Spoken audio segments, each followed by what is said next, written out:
his ministry here on earth, and he's able to whip out an answer like that. And why is that? Jesus knew his purpose. He knew what he was here for. And Jesus did not come for the attention of man. He came for the salvation of man. And I want you to hear that, because you guys are in this crazy generation where everyone's looking for attention. They're looking for fame. You post something on the internet and you just wait. That's not what we're here for. We're here to bring true life change. And just because we're not Jesus doesn't mean that we don't play a part in the salvation of others. People are watching. People are watching. They want to believe in the God that you believe in is real. That's the truth. When they see you go through hard times, that's going to be the tell. Is this real or was this fake? Were they playing church or is this real? And that's what we want to be able to say. So in John 15:18, so this is where it gets like really crazy, right? Because we think it should be all love. We know that Jesus came. We love God. We love people. But Jesus told his disciples this. He said, if the world hates you, know that it hated me before it hated you. If you were of the world would love its own. Yet because you were not of the world, but I chose you out of the world, therefore the world hates you. So it brings us to our first point, and that is that Jesus led with purpose, not popularity.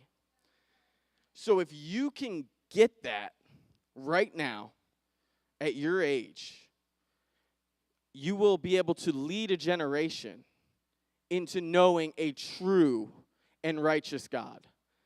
None of the fluff, none of the what feels good in the moment, but an actual holy moment with the holy creator of the universe. And I know that's like a lot of pressure, right? You're like, hey, I just showed up here because they said there was going to be free food. I didn't know about the food till now, but I'll stay. But I want you guys to get to know that Jesus for yourself first. And then I want you to understand that you don't just keep that Jesus to yourself. When you know God, not when you know about God, but when you know God, that's when you can truly show God to other people. Our purpose is not to conform to this world, but to stand up for what is right and what is true. Listen, go online, watch the news. Everyone thinks their opinions matter. I'm going to tell you right now, my opinion does not matter. It doesn't, because it might be based on a mood, might be based on an idea. But the word of the Lord matters. Never returns void, doesn't change with the seasons, doesn't adjust to what's popular. So if you want to figure out how to be rooted and not conform to the world, get into the world. Use your influence and don't seek fame or approval. Jesus showed us this and showed how little he cared about fame. As his ministry was growing, he was gathering these huge crowds. And in Mark 1:38, when they're like, hey, we got to go. There's these people. They want to hear from you. They're coming to you. He said to them, let us go in the next towns, that I might preach there also, because for this purpose I have come forth.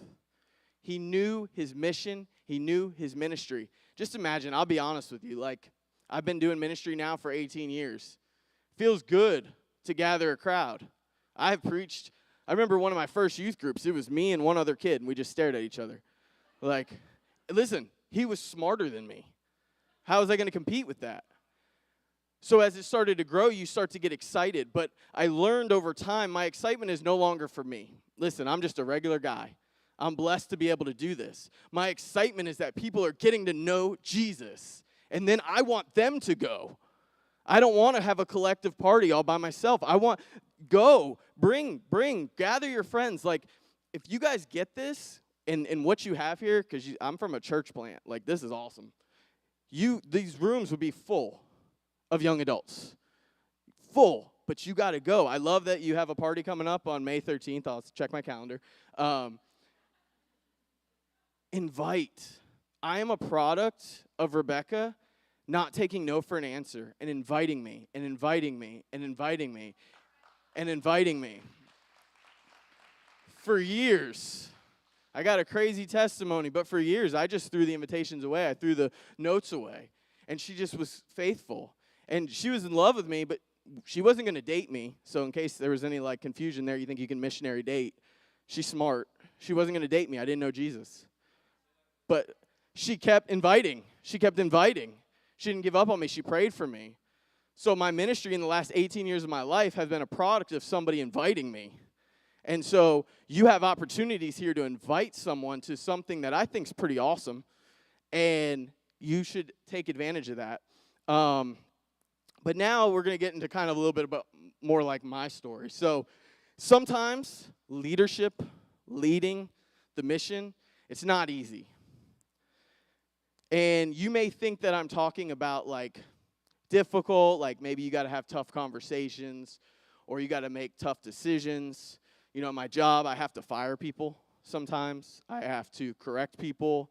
I have to handle disputes between people. We used to be in the telecom industry, and I hope there's no linemen out here because I'm going to trash on you for a minute, but it's a different breed of people, and we hired some really rough people. And I would have to go and deal with these people. I once fired a guy that looked exactly like the cockroach dude from Men in Black. He was tweaking, and here's what's sweet about this. So I was talking to Mrs. Elaine. I was telling her about this, and Miss Elaine was like, what's tweaking? And I was like, oh, that's beautiful. I hope she's not mad at me for that, but I think that's awesome. One time, the linemen were stealing my bucket trucks, not mine personally, but, you know, in leaders, you take responsibility like it's yours, right? So I get a call from my boss. He says, hey, you got to take the 2 girls from the office and get over to this motel, not sketchy at all, and get these trucks back. So I'm like, all right. So I show up to this parking lot, and there are the 2 trucks, and the girls go, and they start getting in the trucks, and then 6 linemen come out of the doors. They were planning on stealing our trucks. We got tipped off about it. And they were getting ready to leave. And so I'm just in this showdown in the parking lot, just praying. Because, I mean, listen, I won't back down from a fight, but I'm not winning that one. I can do math. But thank God we got the trucks, we left. So just stuff like that, right? So I'm not talking about that type of difficulty in leadership. What I'm talking about is sometimes you have to still lead when it's difficult. So a while ago I came and I shared on something that changed my life, and many of you guys have heard this story, but my mom was diagnosed with cancer in 2021. My dad passed away when I was 9, and I remember getting the call because my mom was in the hospital for something else, and they saw something, and they said, we're going to do a biopsy.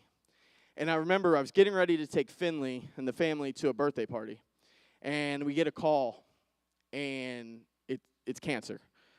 So I go out the back door, and I'm having to decide, like, do I rush to be with my mom? Do we go to the party? So I tell my mom, hey, I love you. I'll be there. And she knew. She's a grandma. So we take Finley to the party. I rush down there, and we start this journey, right? One of the hardest journeys of my life, and the reason why it was so difficult, I mean, going beyond loving my mother and wanting the best for her was because I immediately took the role of leader. I had to make the decisions. I had to hear what the doctors had to say. I had to tell my mom the good news, the bad news. Ultimately, when nothing was going right and we were heading towards hospice, which actually, because I'm a glutton for punishment sometimes, and I knew I was going to be speaking, I went back and I looked, and Pastor Alex actually texted me when I put her in the hospital. And then there's a whole chain of him checking in with me and sending me worship songs and verses, and it's beautiful because he reached out. And we were still fresh in our friendship there, but he saw a need and he was there for me. And so when they said, hey, unfortunately your mom's, nothing's working, we've got to start hospice care, the doctor said, I'm going to go in and I'm going to tell her. And I was like, no. I said, I've gone this far with her. I was blessed to lead her to the Lord 30-something days before. And I said, I'm going to go tell her. So I drove down there and I walked up there, and it's a whole story there because she had lost her faculties for like a week leading up to that. And she thought I was my dad. She didn't know where she was. And I just prayed, God, just like make this okay. Like give me what I need. And I walked in the door and she goes, hello, son. And for 15 minutes, my mom had full clarity. We had a beautiful conversation about end of life and what heaven was going to be like. That was hard. But God gave me the ability in leadership to lead my mom through that whole season, and simultaneously leading my family through hardship, and my brother who just wasn't really comprehending what was happening, even though he's older than me. Like I just had to step up. but I lean into the Lord in ways I had never done. I believe in the valley you get closer to God than on the mountain. That's been my life. Last year, many of you know, we had Marley, and Marley came 3 months early. Marley came in a whirlwind, 2 pounds, 14 ounces. And the doctor literally started yelling and says, your son's going to die. In that moment, I had to lead and correct him, threaten him. And I don't know if it's biblical, but that's what happened.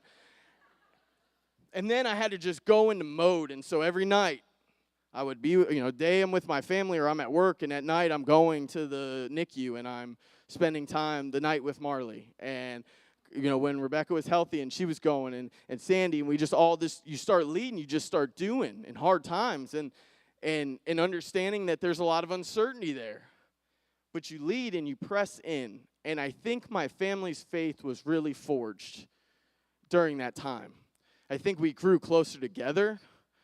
I think we understood the power of prayer and of people. I mean, listen, I'll talk about Countryside so I'm blue in the face, but Countryside came together for me. We were brand new here when my mom got diagnosed with cancer. When Marley, I reached out to Justin. I said, hey, bro, just pray. Next thing I know, I've got Alex texting me, Andrew texting me, Marcelo, just everyone, Pastor Glenn, we're here.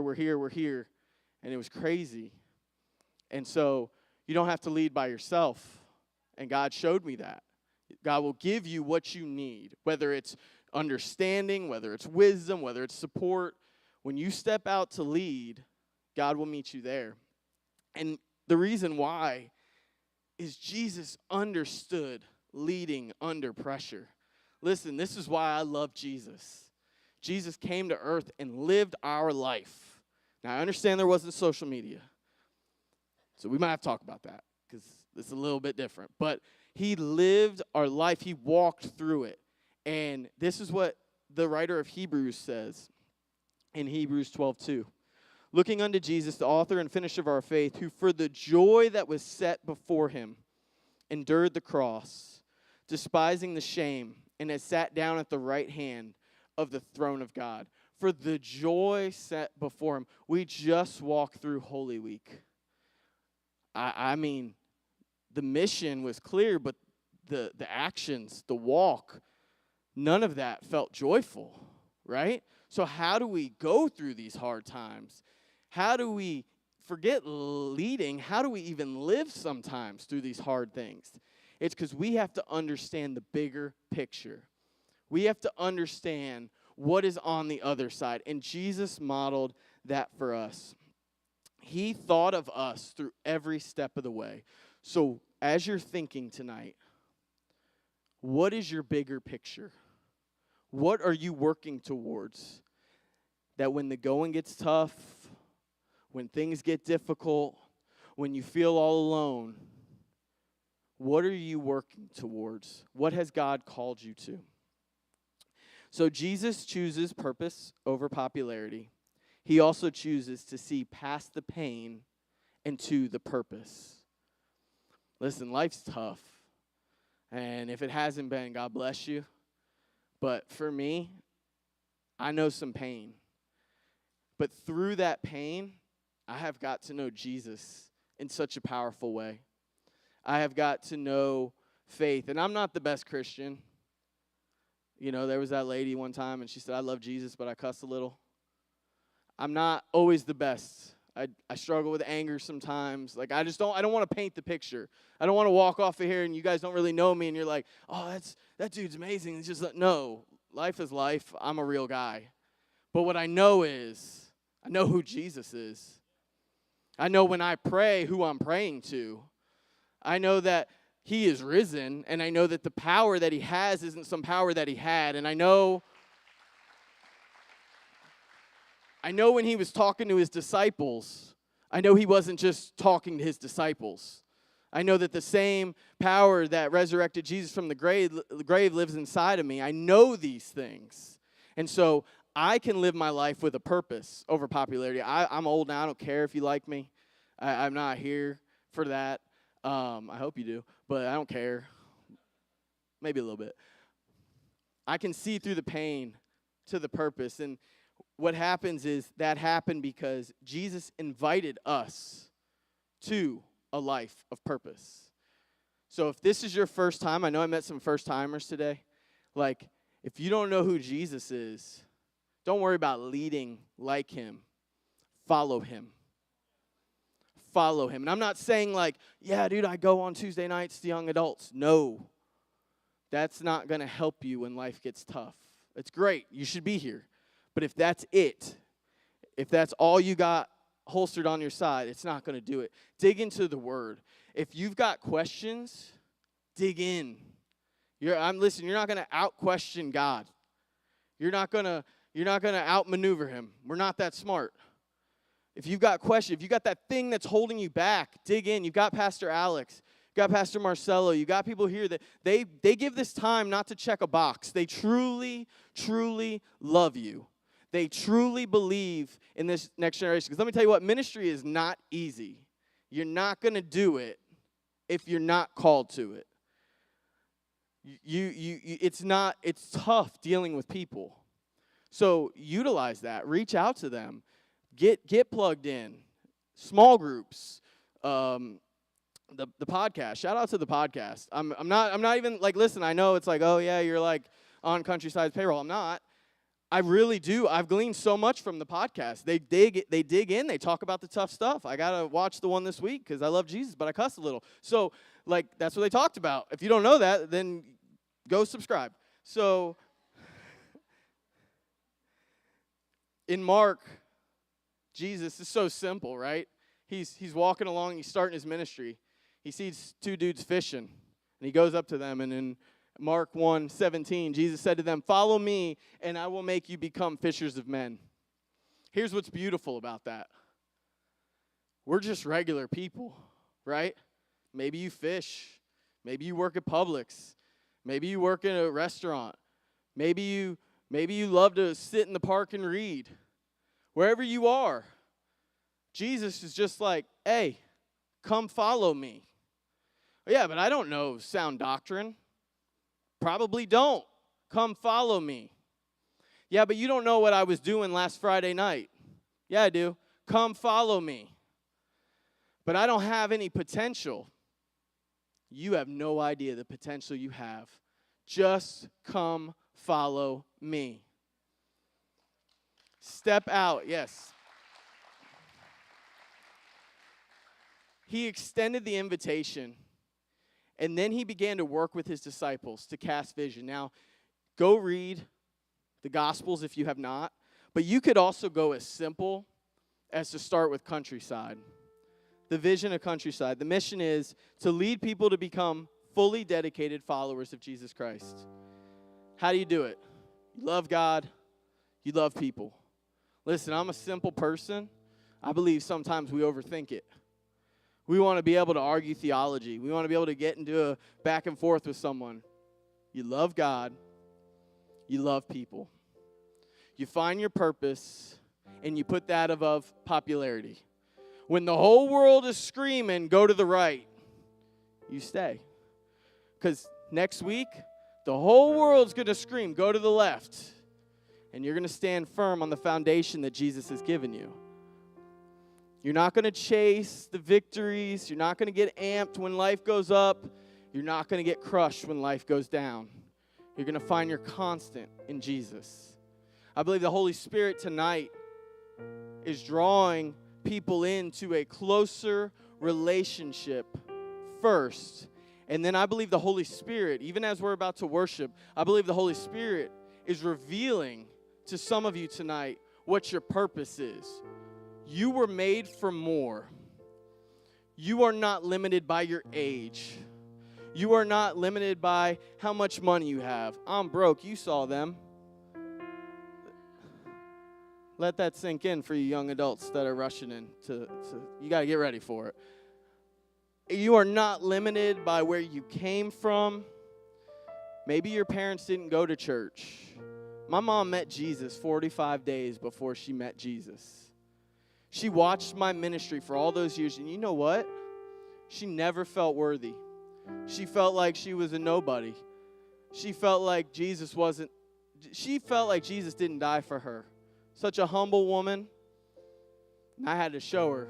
It was a 2-hour conversation. I had to really break down the gospel. My own mother, you know how that makes me feel? That I almost waited till it was too long. And I truly believe that the Lord gave me the extra time to show me what I needed to do, to seal her eternity.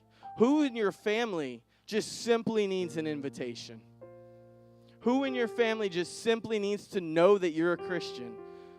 Sometimes we hide it from certain people, right? I work with a bunch of rough guys, but you know what? They know who I am. And a couple of them, 2 of them, have started going to church just through getting to know me. I didn't beat them over the head with a Bible. Might have hit them with a piece of metal, but not the Bible. I am who I am. I can't change that. Who can you invite? But if you've never accepted that invitation, during this next song, take some time. Just, God, reveal to me, who are you and who am I? And then together, as a young adults group, let's take these steps.